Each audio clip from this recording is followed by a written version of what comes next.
The reality is that these excuses are not going to work in Shamayim. Hashem is going to give you a certain amount of time in this world. 40, 50, 70, 100 years, whatever it is. During that time He allotted you, He's going to give you a number of opportunities to see the truth and do TeShuva. To see that there's an opening to that jail cell and you can get out even though you're really a criminal that deserves death penalty. You don't take advantage of it? Rabbi Avraham Azura says you have no idea. You have no idea how heavy the judgment is. You have no idea how painful the judgment is going to be. You have no idea what you're doing to yourself. Why? Why would you do that to yourself? Don't you at least love yourself somewhat? You don't even have to fall in love with yourself, just a little bit, to do TeShuva. Why? Look at anyone that doesn't. They have a miserable life anyway. What are you looking up to? What is there to look up? Give me one person that's a happy person without God. One person. It doesn't exist. Trust me, I was in the business with clients that were billionaires. One after another is more miserable than the other. Without a Kadosh Baruch Hu, you simply have a miserable, purposeless life. And when a person does not understand this, he's torturing himself. Now,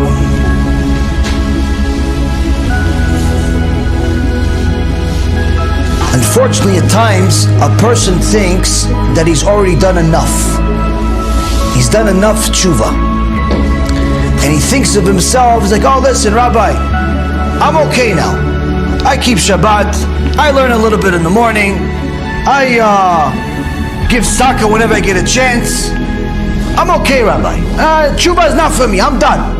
I'm going to go to higher level. When he thinks that there is a higher level than TeShuva, we already have a very serious reason of why he needs to do TeShuva. Because he's wrong. If we would have done TeShuva every day and get to a point where we're starting to think, how am I going to affect the world by my next click?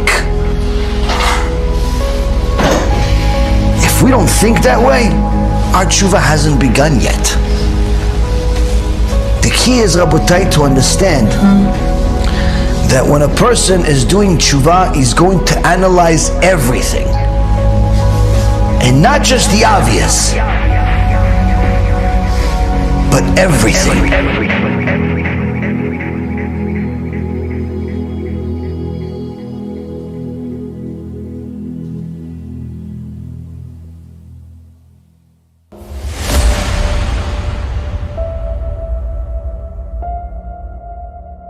Some of the speakers today, even here in America, when they ask them hard questions, right away they modify the Torah.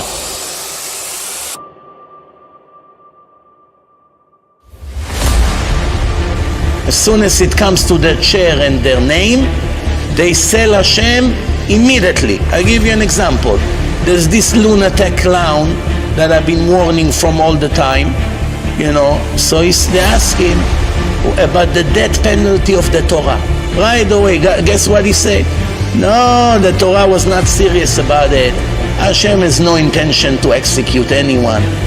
3,300 years of executions non-stop problems, non-stop diseases, Holocaust and pogroms, and this fool comes and say, oh, I don't have to pay attention to it. There's really no death penalty. No one ever should be worried, not Mechalelei Shabbat, not gays. In one sentence, destroy the whole Torah with his long beard. What do you think the wicked people think? Great. Why did Hashem put so many warnings in the Torah?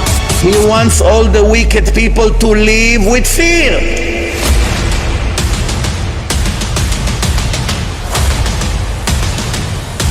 Because fear can help them to do TeShuva. They don't want to be religious, but out of fear they will start, and eventually out of love. But this fool should have known that the Gemara already said, the formats of execution did not get cancelled. Even though there's no Sanhedrin, God himself replaced the 4 methods of execution with his own execution.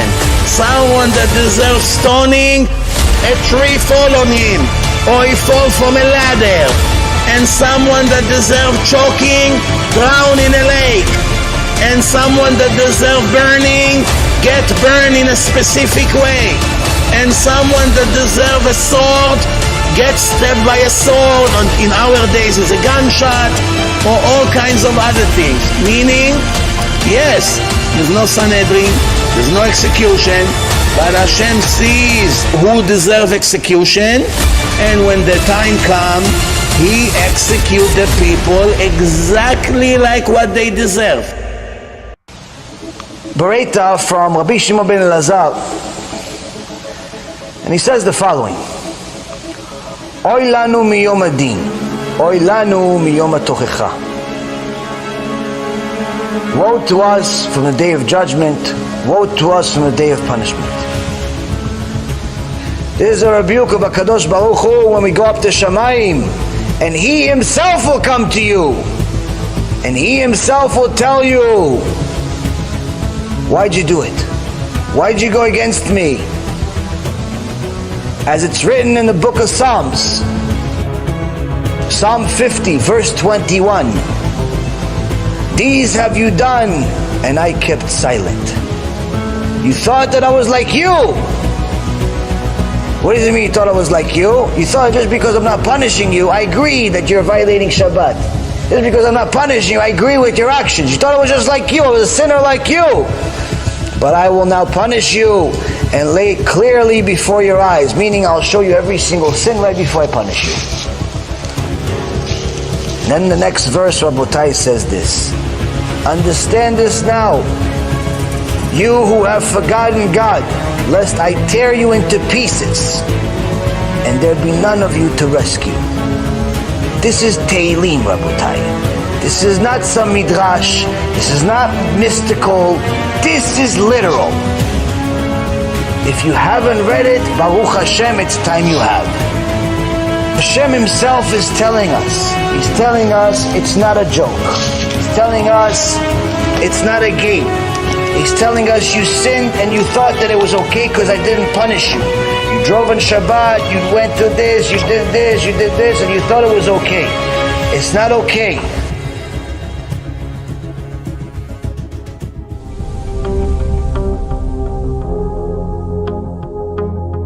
The only thing that's going to get people to change their life is a few things. Number one, to understand that they're running out of time to change.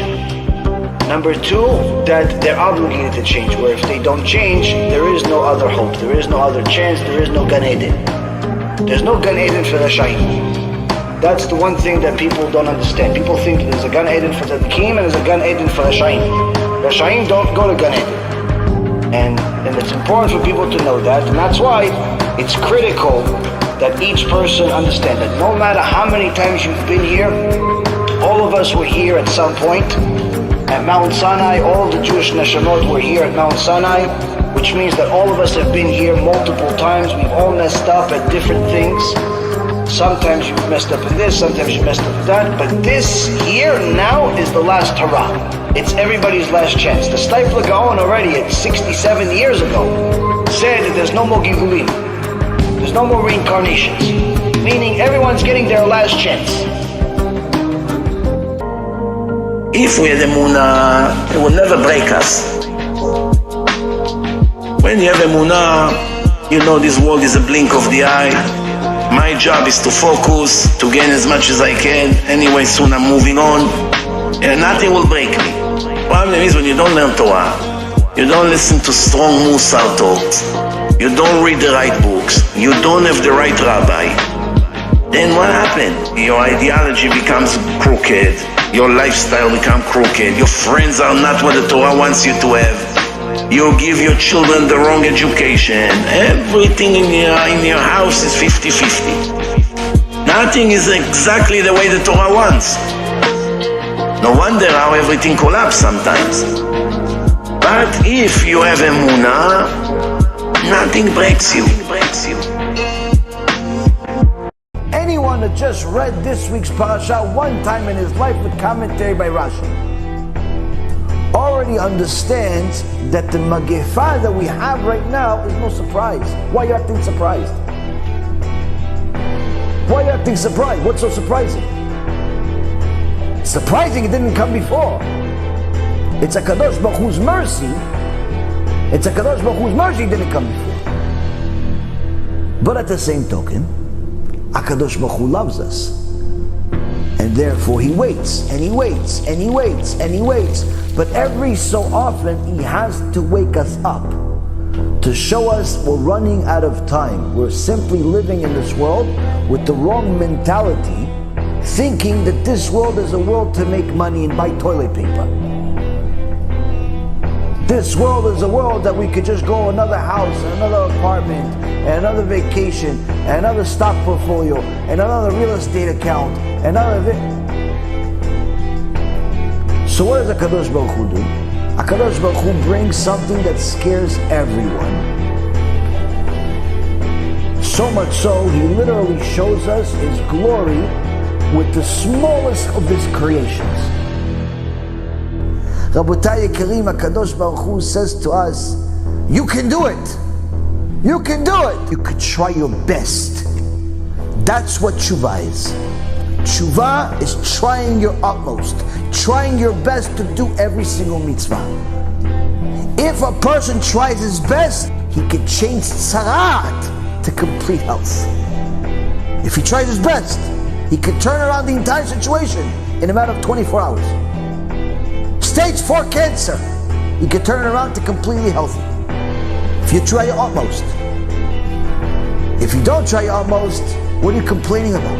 But if you tried your utmost and still didn't succeed, don't be upset. Your schar, your reward is gonna be 100%. You did your job, you tried your best. And if it's not possible, it's not possible. HaKadosh Baruch Hu decided what the outcome is. The outcome is not in your hands. The outcome is HaKadosh Baruch Hu. What's in your hands is to try your best. Rabotai Kareem, the whole goal of every single session that we learn together is to try our best. That's the goal. That's TeShuva. Try your best. You know what your best is. And of course, Hashem knows what your best is. And that's what he judges us on. He doesn't judge us on what we can't do. He judges us on what we can do and we don't. You just gotta try your best. Every day a little more, every day a little more. If you're trying your best, you have no reason whatsoever to be worried. You have no reason whatsoever to be anxious. You have no reason whatsoever to have any doubts. Why? Because you're trying your best. And the outcome is the hands of Hashem. This is the key to TeShuva. You should know, in the entire Tanakh, all the prophets spoke about days of Mashiach. What will happen in the next world, nobody knows exactly besides Hashem. It's a very big mystery. We only know that all the pleasures that you can imagine, everything you can imagine, of all the people, of all the generations combined, will not be equal to the pleasure of one Jewish tzaddik in the next world.